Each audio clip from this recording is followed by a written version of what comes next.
পারবেন না। যে ক্যালকুলেশনটা ছিল যে হুমায়ুন কবির সংখ্যালঘু ভোটকে ভাগ করে দেবেন বিজেপির ফায়দা কি বলবেন? গতবারে আইএসএফ নিয়েও এরকম কথাবার্তা হয়েছিল, কারণ কে ইলেকশন লড়বে তার মতো করে লড়বে, তার জন্য বিজেপি কী যায় আসে? বিজেপির মতো লড়াই করছে, বিজেপির সংগঠনের জোরে কর্মীদের লড়াইতে আমরা জিতব। এখন হুমায়ুন কবির ছিলেন, সব পার্টি করেছেন উনি, তার এখন মনে হয়েছে আলাদা পার্টি করে লড়া উচিত। তো যারা ওনার সঙ্গে যাবে তারা লড়বে, বিজেপির মধ্যে জড়াবার কী আছে? শেষ মুহূর্তে বামের সাথে জোট করতে পারলো না, নওশাদ সিদ্দিকী শেষ মুহূর্তে বেঁকে বসলো, মানে হুমায়ুন কবিরটা একদম কোণঠাসা হয়ে গেল। তার আমি জানি না উনি কী ভেবে পার্টি করেছেন, নিজের জোরে লড়বেন না অন্যের জোরে লড়বেন, সেটা ওনার সমস্যা। এখনও সময় আছে, চলছে চর্চা, কে কার সঙ্গে থাকবে ইকুয়েশন বদল হতে পারে। এসআইআর শেষ পর্যন্ত 65 লক্ষ নাম এখনো পর্যন্ত বাদ গেছে, আগে 58 ছিল, তারপর আরও সেখানে যোগ হয়েছে কিছু। কিন্তু বিজেপি শুরু থেকে বলে আসছিল 1.5 কোটি নাম বাদ যাবে। অমিত শাহ বলেছিলেন পশ্চিম বাঙ্গাল সে 1.5 করোড় ঘুসপেটিও কো হাম বাহার নিকাল দেঙ্গে। অত তো হলো না।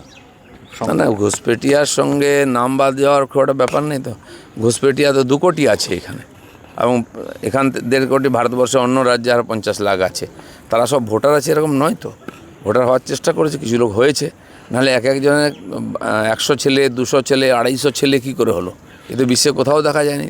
ধৃতরাষ্ট্রের এতগুলো ছেলে ছিল না, এখন যা দেখা যাচ্ছে। এগুলো কিসের নাম? এগুলো তো বাদ যাবে তো। ভোটার লিস্ট নাম বেরোক, ভোটার লিস্ট, তখন বোঝা যাবে ফাইনাল লিস্ট এলে। এই যে যুবসাথীর ক্যাম্পে এমন এমন মানুষ দাঁড়িয়ে পড়েছেন যারা অভিভাবক, এবং তারা বলছেন যে আমার ছেলে চাকরি না পাওয়াতে এতটাই আত্মগ্লানিতে ভুগছে যে ছেলে লাইনটাও দেওয়ার, সেই মুখ দেখানোরও ছেলেটার উপায় নেই। আমাকে বলেছে বাবা তুমি লাইন দাও, এবং ছেলের হয়ে বাবা লাইন দিচ্ছেন। এই দৃশ্য পশ্চিমবঙ্গে প্রত্যেকটি বিধানসভায় আমরা দেখতে পাচ্ছি। এই যে দুঃখজনক দৃশ্য, ছেলের বেকার ভাতার জন্য বাবাকে লাইন দিতে হচ্ছে, পশ্চিমবঙ্গে মমতা ব্যানার্জি এটাই দিয়েছেন। তারপরে উনি এই বেকার ভাতা দিয়ে ভোট চাইছেন। পশ্চিমবাংলার জনতার ভাবা উচিত যে আর কি করতে হবে। এবারে বাবার ওষুধের লাইনে ছেলে দাঁড়ায়, কিন্তু ছেলের চাকরির লাইনে বাবাকে দাঁড়াতে হচ্ছে। এই দুর্ভাগ্যজনক পরিস্থিতি পশ্চিমবাংলায় চলছে। এবার কে ভাতা পাবে, কতজন পাবে, কিসের আধারে পাবে, সে তো যখন পাবে বোঝা যাবে।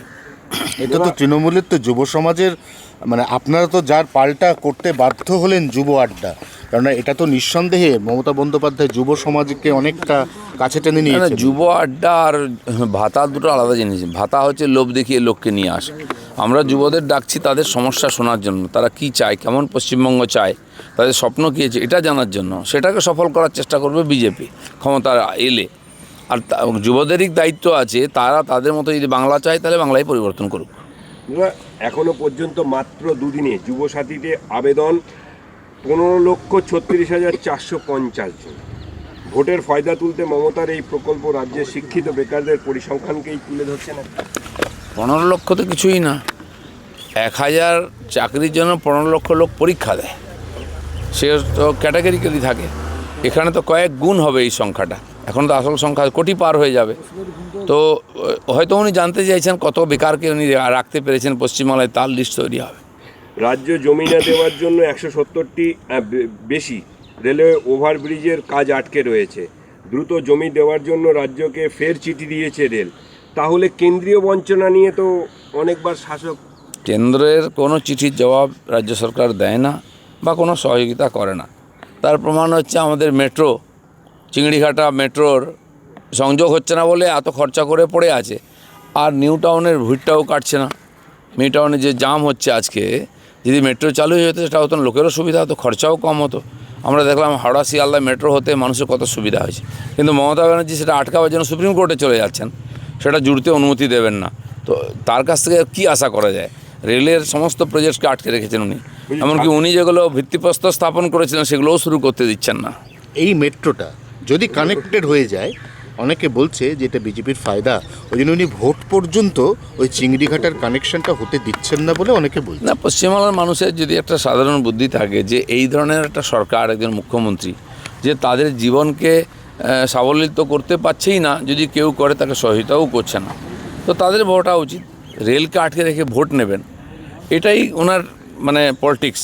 টাটাকে তাড়িয়ে দিয়ে সরকারে আসবেন, এটা উনি করে সফল হয়েছেন, তাই মনে হয়েছে যে এটাই রাস্তা। বলছি 26-এর ভোট যুদ্ধে হিন্দুত্বে শান দিতেই ফের বিজেপির রথযাত্রা। বাংলায় ফের বিজেপির রথযাত্রা কর্মসূচি, উত্তর এবং দক্ষিণ দুই বঙ্গেই ছুটবে বিজেপির রথ। রথযাত্রাটা ভারতবর্ষে খালি হিন্দুত্ব নয়, জনসম্পর্কের মাধ্যম এটা। সব রাজ্যে দেখুন সব পার্টি করে ইলেকশন আগে, তো বিজেপিও করে এসছে। হ্যাঁ, রথের এটা গরিমা আছে আমাদের দেশে, রথ শব্দের সঙ্গে মানুষ যুক্ত হয়, বহু মানুষ দেখতে আসে। সেই জন্য এই যে যাত্রা, এটা পরিবর্তন যাত্রা হবে, মানুষের কাছে মেসেজ পৌঁছে দেবো, দেশ বাংলায় পরিবর্তন করুন, মোদিজির বার্তা আমরা পৌঁছে দেবো। এই বিজেপি হিন্দুত্ব করে না, আপনারা বলেন BJP secular party. Amit Shah আবার আসছেন মায়াপুর ইস্কন মন্দিরে 18 তারিখ। মায়াপুর ইস্কন মন্দির বিশ্ববিখ্যাত মন্দির তৈরি হচ্ছে, সেটা তারা চান যে একবার মাননীয় অমিত শাহ ওখানে যান। এর অনেক বছর আগের থেকে ওনারা আগ্রহ করেছেন আসার জন্য, কিন্তু মাননীয় অমিত শাহ সময় দিতে পারেননি বলে। তো এবারে একবার যাওয়ার চেষ্টা করবেন উনি ওখানে। এক তো দর্শনীয় স্থান, প্রত্যেকের যাওয়া উচিত। আর বিজেপি হিন্দুত্ব বলতে লজ্জা পায় না, কারণ হিন্দুদের দেশ, হিন্দু কালচার এখানকার, লাইফস্টাইল এখানকার হিন্দু। তো সেই জন্য আমরা হিন্দুত্ব বলতে লজ্জা বোধ করি না, আমরা ফালতু সেকুলারিজম দেখাই না, আমরা হিন্দু জীবন পদ্ধতি, হিন্দু আইডিওলজিতে বিশ্বাস করি। বাকি আমাদের সংবিধান আছে, দেশের সংবিধান আছে, সেটা মেনে আমরা কাজ করি। আপনি 18 তারিখ যাবেন? না, আমার যাওয়ার কথা নেই সব জায়গায়। বলছি তৃণমূলের প্রার্থী কারা হবেন, আবেদনকারীদের জন্য ফের বায়োডাটা দিয়ে বক্স তৈরি করলো তৃণমূল ভবনে। না, সে তো দেখুন প্রত্যেক সময় হয় একটা, ওরা তো ঠিক করে রেখেছে একটা আইওয়াস করে, যেহেতু বিজেপিতে সবার মতামত নেওয়া হয়, পাবলিকের মতামত নিচ্ছি আমরা সংকল্পপত্র তৈরি করার জন্য। সেরকম আমাদের অফিসেও যারা ক্যান্ডিডেট হতে চান, জেলা অফিসে, রাজ্য অফিসে, তারা নাম জমা দিচ্ছেন, অ্যাপ্লিকেশন দিচ্ছেন, তার ভিতর থেকে বাছা হবে প্রার্থী। এটা অনুকরণ করছে ওরা। চলুন। হিন্দি আছে,